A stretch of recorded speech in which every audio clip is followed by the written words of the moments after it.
ಇದಕ್ಕಾಗಿ ಹೇಳಬೇಕು, ಪಾಂಡವರೊಡನೆ ದ್ವೇಷವನ್ನು ಬಿಟ್ಟು ಅವರಿಗೆ ಅರ್ಧ ರಾಜ್ಯವನ್ನು ಕೊಡು, ಅವರೊಡನೆ ಸಮಾನ ಭಾವದಿಂದ ಭೂಮಿಯನ್ನಾಳು. ಪುನಃ ಅದೇ ಮಾತು.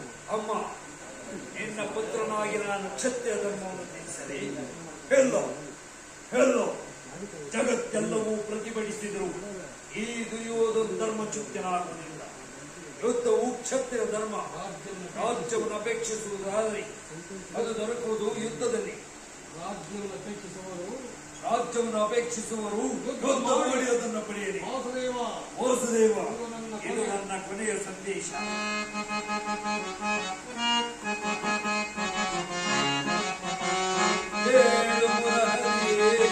ಹಠ ಮಾಡಿ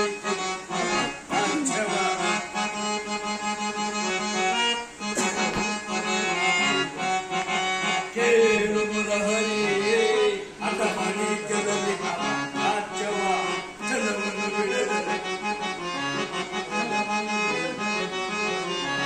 ಜಲವನ್ನು ಬಿಡದರೆ ಕಡುಗಡೆ ಜಲವನ್ನು ಬಿಡದರೆ ಕಡುಗಡೆ ಧರ್ಮದಿ ಜಲವ ಜಗಿಸಿ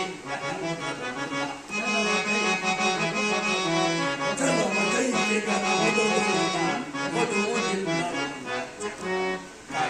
ಮಾತಿದು ನಿರಂತರ ಕೊಡುವುದಿಲ್ಲ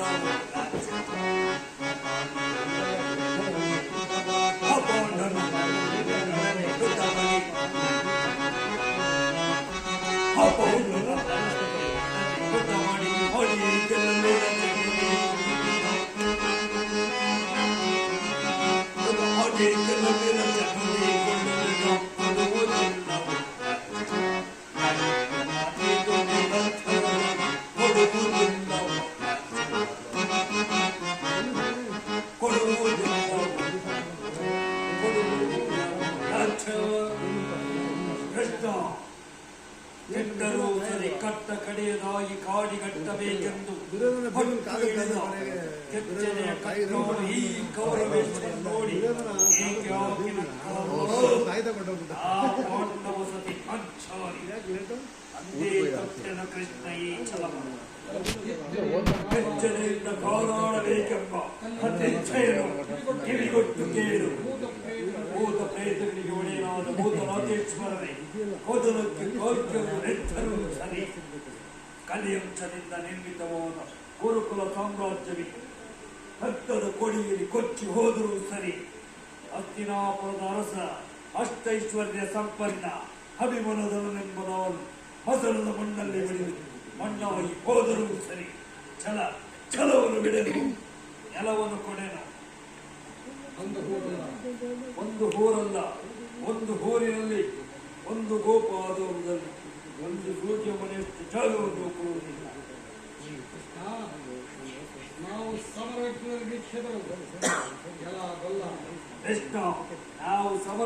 ದೀಕ್ಷಿತರು. ಪಾಂಡವರು ಯುದ್ಧವನ್ನು ವಹಿಸುವುದಾದರೆ ಅದು ದೊರಕುವುದು ರಣರಂಗದಲ್ಲಿ, ಶಸ್ತ್ರಾಸ್ತ್ರಗಳ ಸಮೂಹದಲ್ಲಿ, ವೀರ ಋತಿಕರ ಘೋಷದಲ್ಲಿ. ಕೊಲ್ಲ ಮಾತಿನ ಮಲ್ಲ, ನಲ್ಲೆಯರ ನಲ್ಲ, ಎಲ್ಲವನ್ನೂ ಕೇಳಿದೆಯಲ್ಲ. ಇನ್ನೂ ಇಲ್ಲಿಯೇ ನಿಂತಿರುವಿಲ್ಲ. ನೀನಿನ್ನು ತೊಲಗಬಹುದಲ್ಲ. ನನಗಿನ್ನು ಸಮಯವಿಲ್ಲ. ಅಧರ್ಮದ ಸುಳಿಯಿಂದ ಉನ್ಮತ್ತನಾದವನಿಗೆ ಧರ್ಮಾಚರಣೆಗೆ ಸಮಯವೆಲ್ಲಿರುವುದು? ಹಾ ಈಶ್ವರ, ಈ ಗಾಂಧಾರಿಯ ಕಪಾಲದಲ್ಲಿ ಎಂತಹ ಕರುಣ ಕಥೆಯನ್ನು ಬರದೆ. ಅನಂತವಾಗಿ ವಾಸುದೇವ, ಸಂಭವ ದೂತನಾಗಿ ಬಂದಿರುವ ನನ್ನನ್ನು ಬಂಧಿಸಲು ರಾಜನೀತಿಗೆ ಅಧರ್ಮ ವಿರುದ್ಧ. ದುರ್ಯೋಧನನ ದರ್ಪವು ಇಷ್ಟೊಂದು ಮಿತಿ ಮೀರಿದೆ. ವಾಸುದೇವ, ಈ ಪಾಪಮಯವಾದ ರಾಜ್ಯಸಭೆಯಲ್ಲಿ ಒಂದು ಕ್ಷಣವೂ ನಿಲ್ಲಬೇಡ. ಒಬ್ಬ ಶಿವನಿಗೆ ಎದುರಲ್ಲಿ ಇಲ್ಲಿಂದ ಪಲಾಯನ ಮಾಡಲಿದ್ದಾರೆ. ಅದೆಂದಿಗೂ ಸಾಧ್ಯ. ಶಿಶುಪಾಲಾದಿ ದಾನವರನ್ನು ಲೀಲಾ ಮಾತ್ರದಿಂದ ಸಂಬಂಧಿಸಿದ ನಾನು ಒಬ್ಬ ಶಿರೋಧನಿಗೆ ಎದುರು ಇಲ್ಲಿಂದ ಪಲಾಯನ ಮಾಡಲಿದ್ದೇನೆ. ಅದೆಂದಿಗೂ ಸಾಧ್ಯ.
ಭಯವಲ್ಲ ಪ್ರಭು, ದಾನವ ವಿಜಯಿ ಎದುರಿಗೆ ಶತ್ರುಗಳ ಭಯವೇ.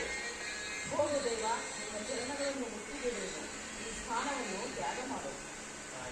ಈ ದಿನ ನಿನ್ನ ಮಾತಿನಂತೆ ಇಲ್ಲಿಂದ ಪಲಾಯನ ಮಾಡುವ. ಇನ್ನೆಲ್ಲಿ ಬಲಾಯನ ಮಾಡುವುದು, ಎಲ್ಲೋ ವಂಚಕ.